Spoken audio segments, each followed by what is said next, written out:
here tonight with my old friend Juan Garcia, who runs Noe's Attic. He's got a really, really great online presence and online store. He's going to tell you a little bit about his credentials and background with that. So tell us a little bit about your store and where you rank in the online sellers and just a little bit of background on your store.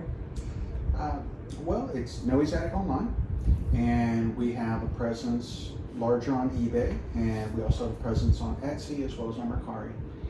We do dabble in the other platforms as well, but eBay and Etsy are our big ones. In a year, usually we'll generate somewhere around $350,000 to $375,000 in revenue, and that's with anywhere between $5,000 and $10,000 in Warhammer and other Games Workshop related bits. So that's kind of what we do. Yeah, and where do you rank in the sellers for, I guess, eBay specifically? In eBay, we come in at about the top 10 individual sellers on the platform. Yeah, awesome. So he's got the credentials, y'all, to give you some advice. So today we're going to do a little bit of a Q&A with him, and we're going to talk about, based on his experience and his credentials, we're going to talk about some advice he has for sellers. He's going to answer some questions for y'all, okay? So let's start with this.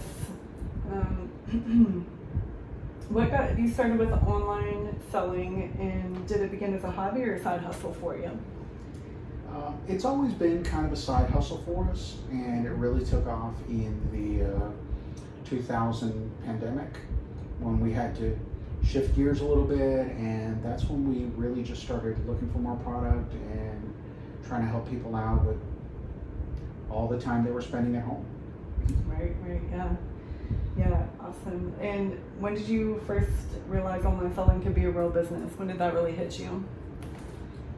Well, it really was during the pandemic when our numbers really started coming out. We started really hitting the big dollar numbers, so that my brother and I saw that it was something that both of us can make a living off of, and we brought in more employees to help us just process orders and get inventory checked in. Yeah, really started to take off from there, right? Exactly. Awesome. Well, what would you say are the biggest advantages to selling primarily on eBay, as I know that's y'all's main platform? What's the biggest advantage to selling primarily on eBay versus the other platforms? Well, hands down, eBay has one of the largest marketplaces. And the only other one that's bigger is going to be Amazon. But eBay is a huge marketplace, lots of different customers. They've got a lot of tools to help a new and veteran seller. And this isn't to say that some of the others like Etsy and Mercari don't have their own tools. Right. But eBay is just so large and just has so many resources that you can use. And they're kind of really the OG. Exactly. They've been around for almost 30 years. So yeah. they've made the mistakes, and they're trying to improve the platform every day. Right. They were one of the originals. So what would you say is one overlooked eBay feature that every seller should be using? Well, I think there's a couple. I think that although it catches a lot of flack, promoted listings are incredibly important. When you've got millions of sellers, every advantage that you can get to promote your listings above someone else's is incredibly helpful. Right. The ability to have decent margins, like when we've spoken in the past, I always say that all buys, that's when you make your money. You make your money on the buy, not on the sell. So making sure that you've got enough margin built into it so that you can offer discounts and better prices for your buyers. Right. Yeah, those are things that are important. Okay, how do you manage inventory when you have so many items and such a big inventory? How do you manage that? Lots of organization.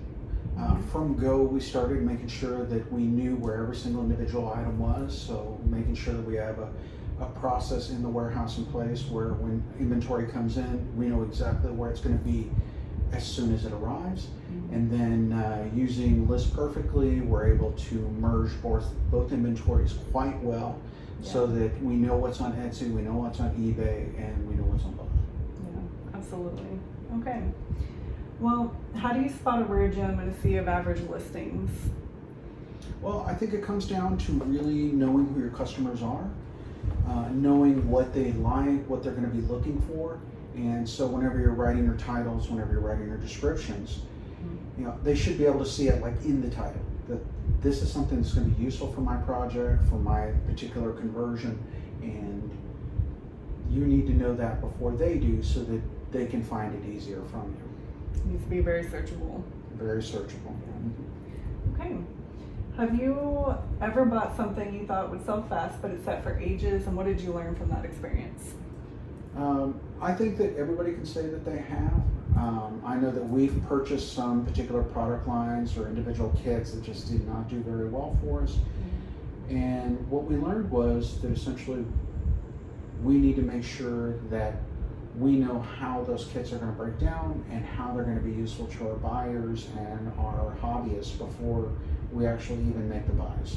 Yeah. So we try and make sure that we have access to the kits before we actually make the big buys, and we know what our customers are going to be getting. What the sell-through rate will be on that. The sell-through rate is going to be real important, as well as how many different projects they could be used in.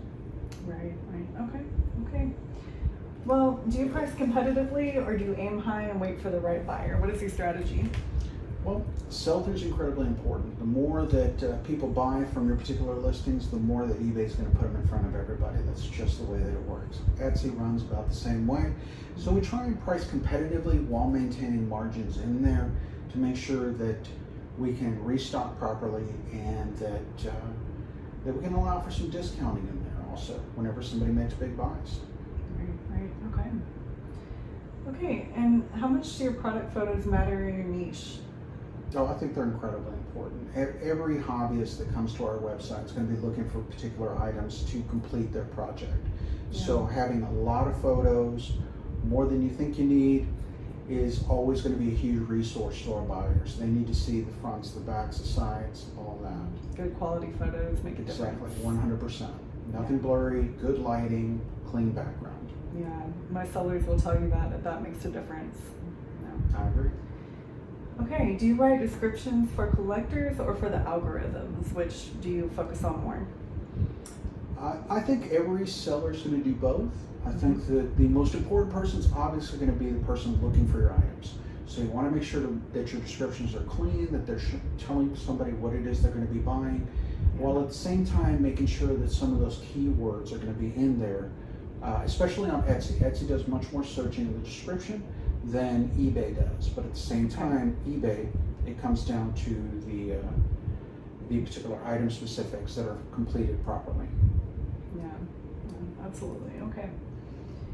Okay, so now we're going to do a little bit of a little bonus questions with him.